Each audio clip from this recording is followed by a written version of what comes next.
నాన్న భయంగా ఉంది నాన్న. మా ఆయన్ని వెతుకుతూ వెళ్ళి మనిద్దరం మాయమైపోతామేమో నాన్న.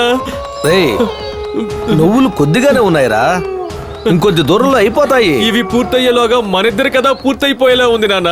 అయ్యో అలా ఏం జరగదు, ఇంత దూరం వచ్చేసాం. భయపడకుండా ధైర్యంగా రా.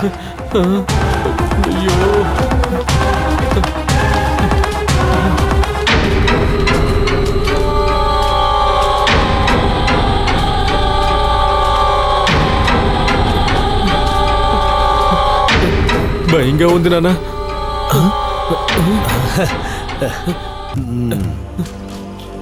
ఇదిగో నువ్వులు అయిపోయాయి. మూర్తి, మాయ ఇక్కడే ఎక్కడో ఉండుంటుంది. అవును నాన్న, ఉంటుంది.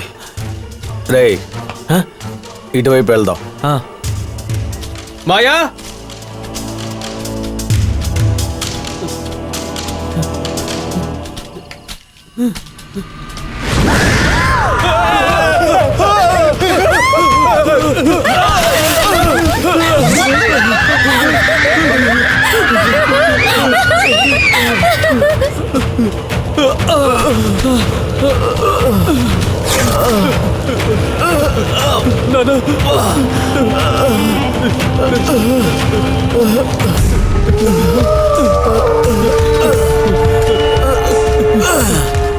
భయంగా ఉంది నాన్న. నాన్న నాన్న భయంగా ఉంది. వద్దు నాన్న, నాన్న మాట విన్నానా? వద్దు నాన్న. భయపడకుండా రారా. నాన్న వద్దు నాన్న, ప్లీజ్ నాన్న, నన్ను వదిలేయండి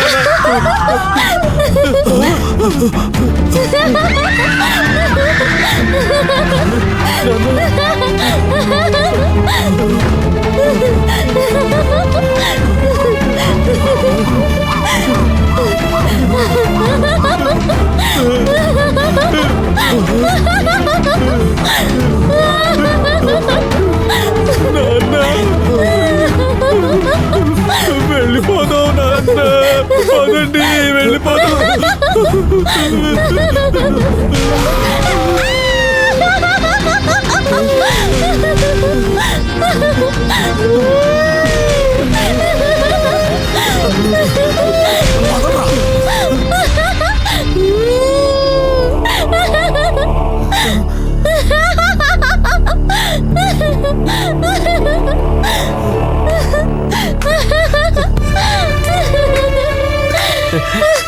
నాన్న, మనం మాయా నాన్న. మనం ఎలా భయపెట్టిందో చూడండి. మాయా, దాగుడు మూతలు ఆడుకుందామా? దాగుడు మూతలా? దాగుడు మూతలు ఆడుకుందాం, వస్తారా?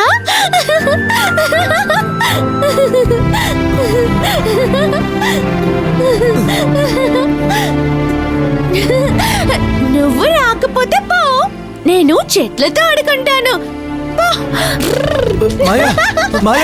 చెట్టు దాగుడు ముద్దలు ఆడుకుందా, వస్తావా? త్వరగా రా.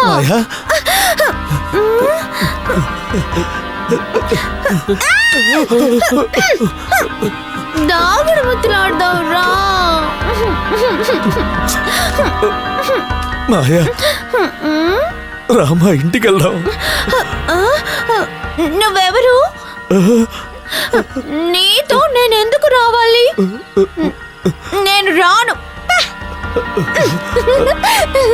మాయా ఇలా చూడు. మాయా, నేనమ్మా మీ నాన్ననమ్మా. నేనెవరో తెలియటం లేదా? అవును.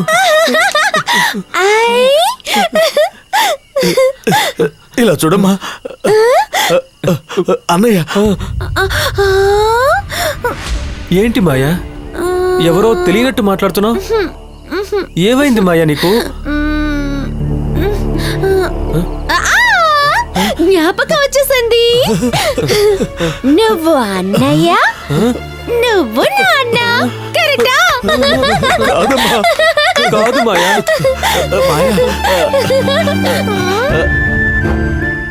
అన్నయ్య అన్నయ్యమ్మా. అన్నయ్య నేను నాన్ననమ్మా. నాన్న. ఆ, నాన్న నాన్న అన్నయ్య. సరే సరే సరే, మన ముగ్గురం కలిసి దాగుడు ముద్దలు ఆడుకుందామా? నేను గంతులు కట్టుకోను, మీరే గంటలు కట్టుకోవాలి. రామా, సరేనా? ఇంటికి వెళ్ళి దాగుడు ముద్దలు ఆడుకుందాం. రామా, వెళ్దామా? ఇంటికి వెళ్ళి మనం ఆడుకుందాం, సరేనా? చెట్టు, నేను వెళ్ళి దాగుడు ముద్దలు ఆడుకుంటాను. అయ్యో, నా బిడ్డకి ఏమైందో తెలియటం లేదు. రామా, పదమాయ. నువ్వు కూడా నాతో ఆడాలి, సరేనా? అలాగేలే. టాటా టాటా. ఇక్కడే ఆడుకుందామా? అవును రామ్మా, ఆడుకుందాం. టాటా. అటు. నువ్వు కూడా నాతో ఆడాలి, అందరూ నాతో ఆడాలి.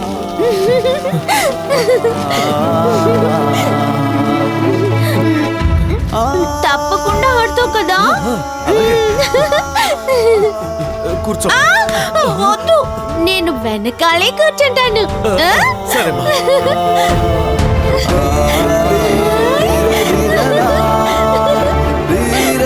భలే, త్వరగా రండి, వెళ్ళి ఆడుకుందాం. త్వరగా పదండి, వెళ్ళి దాగుడు ముద్దలు ఆడుకోవాలి. హాయ్, పదండి పదండి.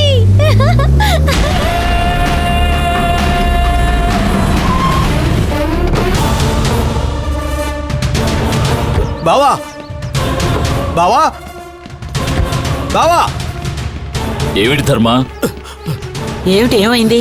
నా అక్కయ్య కుటుంబంలో నా కూతురు జీవించాలనుకోవడం తప్ప నేను ఇంకేదైనా తప్పు చేశానా బావా? బంధం తెగిపోకూడదని ఆశపడ్డానే తప్ప నేను ఇంకేం పాపం చేశాను బావా? మీకు బియ్యం కూడా అయితే చాలు అనుకోవటం తప్ప నేను ఇంకేమైనా నేరం చేశానా? నేను మీకెంతో గౌరవ మర్యాదలు ఇచ్చినందుకు ఈ విధంగా అవమానిస్తారా? నేను మిమ్మల్ని నమ్మినందుకు నా మీదే పగ తీర్చుకుంటారా? రేయ్, ఇప్పుడు వాడు నీకేం ద్రోహం చేశాడని నువ్వు ఇలా మాట్లాడుతున్నావు?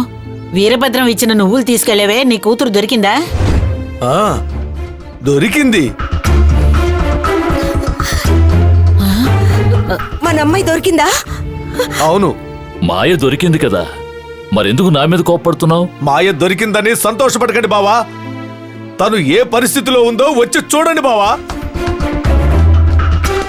రావే చూద్దాం. మాయా, చూడు. ఆడుకుందామా?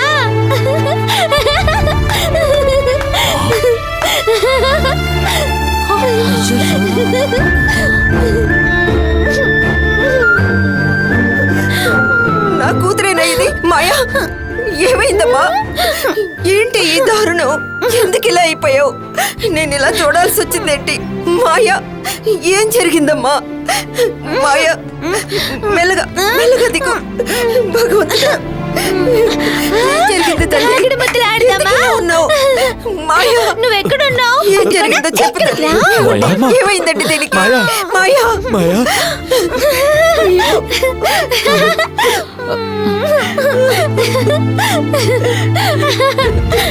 ఇలాంటి స్థితిలో నిన్ను చూడడానికి మీ ఇంటి కోడలుగా రావాల్సిన దాన్ని ఇలా పిచ్చిదాన్ని చేశారు. అయ్యో, నీకా ఇలాంటి పరిస్థితి కలగాలి? నిన్నెంత అల్లారు ముద్దుగా పెంచుకున్నానే. మాయా, ఏమైందో చెప్పమ్మా, ఏం జరిగింది? ధర్మ, అయ్యో. మాయను చూస్తుంటే గుండె తరుక్కుపోతోంది. ఏమైంది ధర్మ? ఇదంతా మీ వల్లే.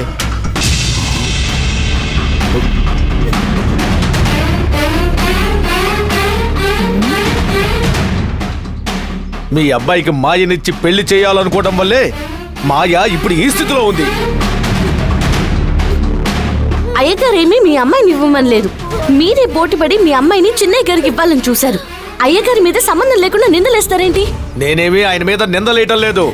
వీళ్ళ కొడుక్కి పెళ్లి చేయటం జానకి ఆత్మకి ఇష్టం లేదని తెలిసి కూడా బావ ఈ పెళ్లికి ఎలా ఒప్పుకున్నారు? ఈ ఇంట్లో ఆత్మ ఉందన్న సంగతి ఇప్పుడే కదా తెలిసింది. ఇది ముందే తెలిస్తే అన్ని ఏర్పాట్లు చేశాకే అయ్యగారు పెళ్లి మాట ఎత్తేవారు. ఇక్కడికొచ్చిన కొద్ది రోజులకే మాకు తెలిసినప్పుడు బావకి ఈ విషయం తెలియకుండా ఎలా ఉంటుంది? ఈ కబుర్లన్నీ నేను నమ్మను. అయ్యగారికి ఒంట్లో బాగాలేకపోవడం వల్లే అసలు ఈ పెళ్లి మాటలు మొదలయ్యాయి. మీరు అనుకున్నట్టుగా ఏదీ లేదు. నాశనం అయిపోయింది నా కూతురు జీవితం. ఇక్కడ నీ మాటలు అనవసరం. ఎవరు ఎన్ని చెప్పినా నా కూతురు పరిస్థితికి బావే కారణం.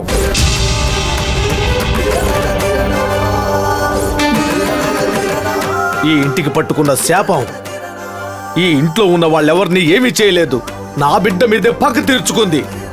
దీనంతటికి కారణం బావే. వీటన్నిటికీ బావే సమాధానం చెప్పాలి. దీనికి అయ్యగారు ఏం సమాధానం చెప్పాలంటారు? నా కూతురు ఏ పరిస్థితిలో ఉన్నా మేం మాట్లాడుకున్నట్టు పెళ్లి జరిపించే తీరాలి. ఇంత జరిగిన తర్వాత ఈ పెళ్లి చెయ్యక్కర్లేదు. ఏయ్,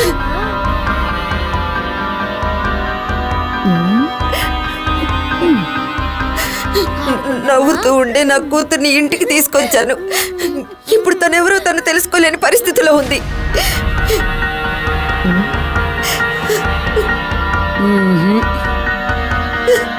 పెళ్లికి ముహూర్తం నిర్ణయించింది చాలు. దానివల్లే నా కూతురు మతిస్థిమితం లేకుండా అయిపోయింది. ఈ ఇంటి కోడల్ని చేసి నా కూతుర్ని పోగొట్టుకోవడానికి సిద్ధంగా లేను.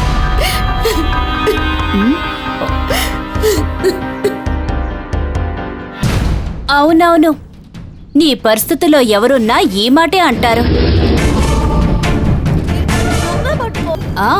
అలాగని అరుణ్కి ఎవరు పిల్లనెవరని అనుకోకండి. అరుణ్ని చేసుకోవడానికి నా కూతురు రెడీగా ఉంది.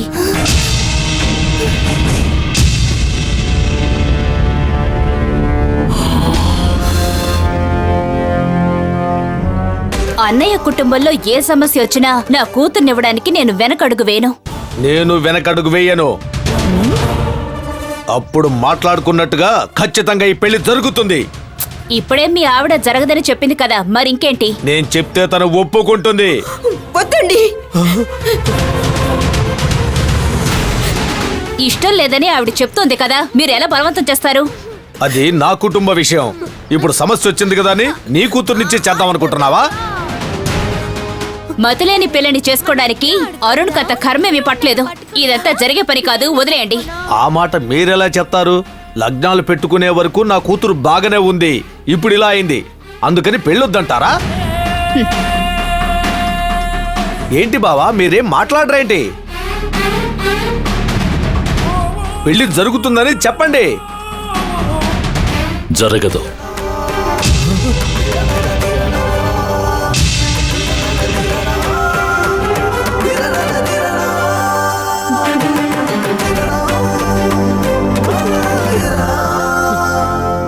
పెళ్లి చేస్తే మీ కూతురు బతకదనే భయం నీ భార్యకొచ్చిన తరువాత ఈ పెళ్లి చేయటం న్యాయం కాదు.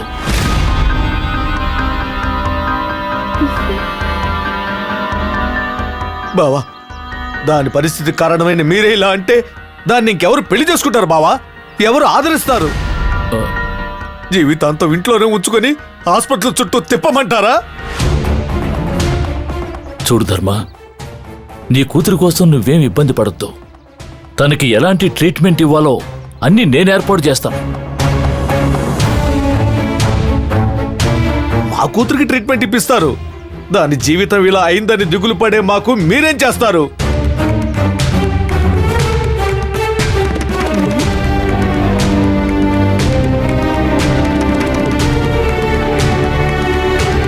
మీ బాధ నేను పోగొట్టలేను ధర్మ,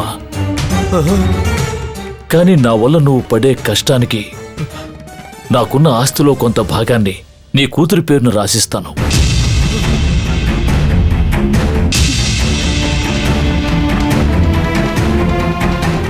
ఓరి దేవుడా, ఆస్తి పోయిందే.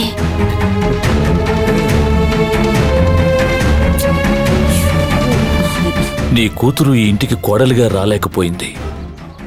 ఈ ఇంటి ఆస్తైనా నీ కూతురికి వస్తుంది. ఏమంటావు? ఎందుకిదంతా? తీసుకోవడానికి సంకోచిస్తున్నాడు రా. వాళ్ళ అమ్మాయికి ఆస్తి రాసిస్తే తను బాధపడతాడు రా పాపం.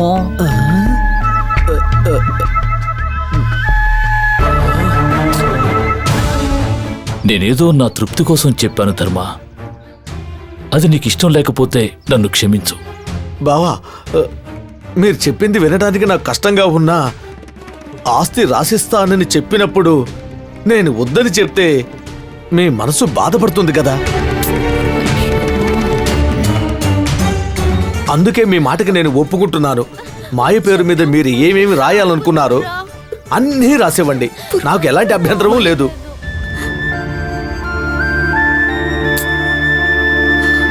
నీకేం కాదు మాయా. నేను ఏదైనా తప్పుగా మాట్లాడుంటే నన్ను ఏ క్షమించండి బావా. ధర్మ, ఏమిటి కాళ్ళ మీద పట్టం? నువ్వు ఒప్పుకున్నందుకు సంతోషంగా ఉంది. మా ఆయన లోపలికి తీసుకువెళ్ళి సరే బావా. రామ్మా లోపలికి. రమ్మా, పద లోపలికి పద. మెల్లగా మెల్లగా పదమ్మా, అలాగే ఆడుకుందాంలే.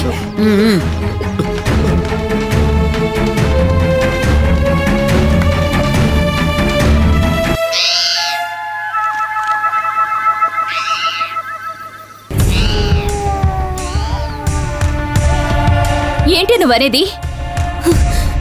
నేను అరుణ్ బావని పెళ్లి చేసుకోవటం కుదరదమ్మా. ఇలా చూడు, పోటీ ఉన్నప్పుడే నీకు అరుణ్కి పెళ్లి చేయాలనుకున్నదాన్ని. ఇప్పుడు పోటీయే లేదు. ఈ సమయంలో నువ్వు కాదంటావేంటి? ఏమైందే నీకు? నాకు ఏది జరగకూడదని అనుకుంటున్నానమ్మా. రమ్యకి పెళ్ళేర్పాటు చేశారు, తన ఇక్కడి నుంచి పారిపోయింది. తర్వాత మాయాకి పెళ్ళేర్పాటు చేశారు, తను మెంటల్ అయిపోయింది. ఇంత జరిగాక నా పెళ్లి జరగాలనుకుంటే నా పరిస్థితి ఏమైపోతుందో. నువ్వు భయపడుతున్నట్టుగా ఏమీ జరగదు. జరగదనడానికి గ్యారంటీ ఏముందమ్మా? నేనున్నానే, నేనుండగా నీకేమీ జరగదు. లేదమ్మా, ఆత్మతో ఆడుకోవడానికి నేను సిద్ధంగా లేను. నాకు చాలా భయంగా ఉందమ్మా. ఇంత జరిగిన తర్వాత కూడా ఏ నమ్మకంతో నన్ను పెళ్లి చేసుకోమంటావమ్మా? నేను బలవంతం చేయొద్దమ్మా. అయ్యో, దాన్ని వీరభద్రం గారు బంధించి కట్టడి చేశారే. 48వ రోజు దాని సముద్రంలో పారేస్తారు. ఆ తర్వాత ఏ సమస్యలు ఉండవు. అనవసరంగా భయపడకో. అమ్మా, ఊరికే మీరు చెప్పింది చెప్పకండమ్మా. నా స్థానంలో ఉండి ఆలోచించండి. నోరు ముయ్యవే.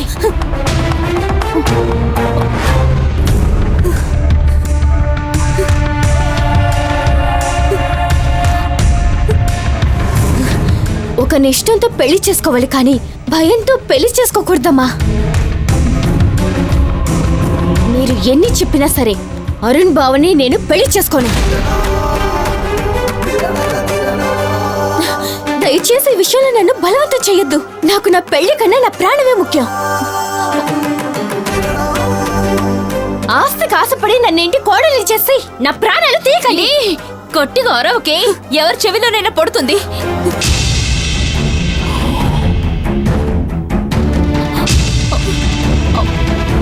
అన్నయ్య, అయ్యో అన్నయ్య, అన్నయ్య, అన్నయ్య, అన్నయ్య తన చిన్నపిల్ల, భయంతో మాట్లాడుతుంది. మనం చెప్తే అర్థం చేసుకుంటుంది. తన మాటలవి మనసులో పెట్టుకోవద్దు.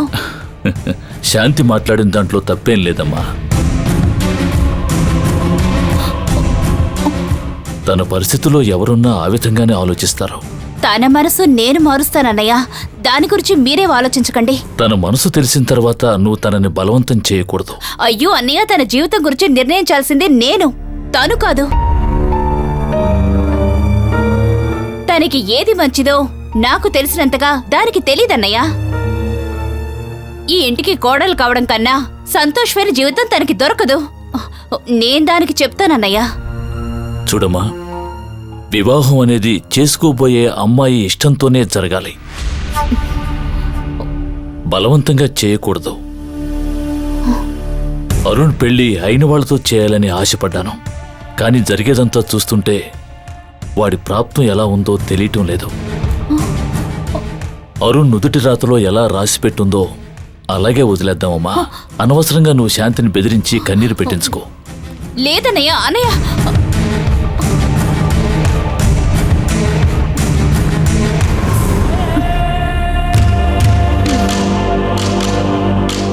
ఏయ్, విన్నావుగా? ఇప్పుడు నీకు సంతోషమా? అమ్మా మావయ్యే చెప్తున్నారు, ఇక ఈ విషయం ఇంతటితో వదిలేయండి. చంపేస్తాను. నువ్వు ఈ పెళ్లి ఇష్టం లేదన్నావని ఆయన అలా మాట్లాడారు. నువ్వు నీ మనసు మార్చుకో, అంతా సర్దుకుంటుంది. అమ్మా ఏయ్, నువ్వు మాట్లాడే అవకాశమే లేదు. నువ్వు అరుణ్నే పెళ్లి చేసుకోవాలని నేను చెప్తున్నాను. కాదని నువ్వు మొండికేస్తే నా చేతులతోనే నిన్ను చంపేస్తాను.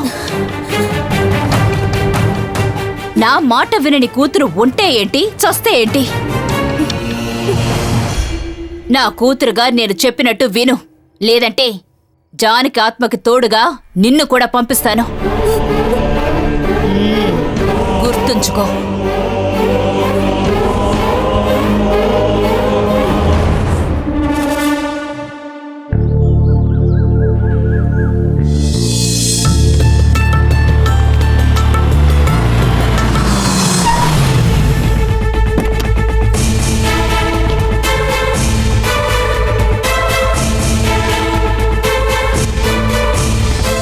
అయ్యగారిని కలవడానికి వచ్చారా? మంజు ఆంటీని కలవాలి. మీరెవరు? సురేష్, ముంబై నుంచి వచ్చాను.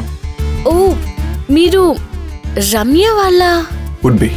ఓ, లోపలికి రండి రండి రండి, లోపలికి రండి రండి రండి. ఇక్కడ కూర్చోండి. ఓకే. నేను వెళ్ళి చెప్పొస్తాను. సరే.